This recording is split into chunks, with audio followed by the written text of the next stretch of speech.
morning, I went back to an old favorite passage of mine, Psalm 1. I'm going to try to recite it to you as I memorized it years and years ago in the old King James Version.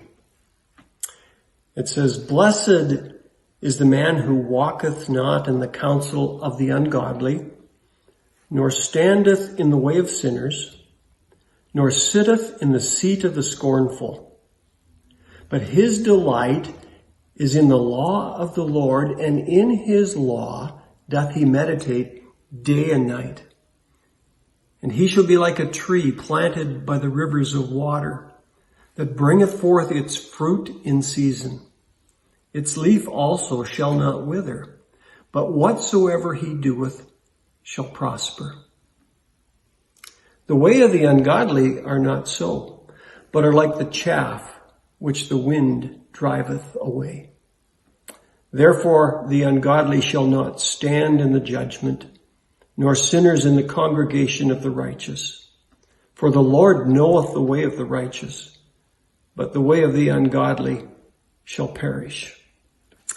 We're reminded right off that happy is the one who doesn't follow the advice of the ungodly, but notice the progression that takes place. Those who walk with the ungodly will progress to standing with sinners and eventually to sitting with the scornful. David Guzik puts it this way: "There is a way he," the godly person, "will not walk, a path he will not stand in, and a seat he will not sit in." There are consequences for the choices we make. Our thinking leads to our behaving, and our behaving leads to our belonging. The progress is quite natural. If we choose not to follow the ungodly, but we learn to delight in the law of the Lord, there are positive consequences. The question I have to ask myself, though, is, do I really delight in the Lord? It's easy to delight in a lot of different things in this world. Some of them are even very good things. But the psalmist challenges us to delight in the Lord. So what are the consequences if we choose to delight in him? First, our roots go down deep into the riverbank where there's a rich supply of life-giving nutrients. That reminds me of John 15:5, which says, "Yes, I am the vine and you are the branches. Those who remain in me and I in them will produce much fruit."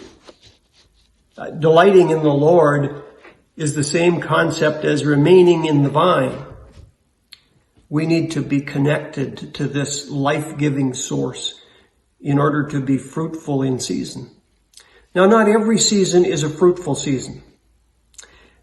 But if we continue to delight in the law of the Lord, or all of God's word, we'll be fruitful. Think of the fruit of the Spirit. It goes on to indicate that their leaves never wither and they prosper in all they do. Brown, dead, and withered leaves are a sign of decay and death, dryness. The one who delights in the Lord, however, is alive and green. It also says that whatever the person does will prosper. I don't believe that this at all is a reference to material wealth, but that God will bring something good out of even the toughest of circumstances in our lives.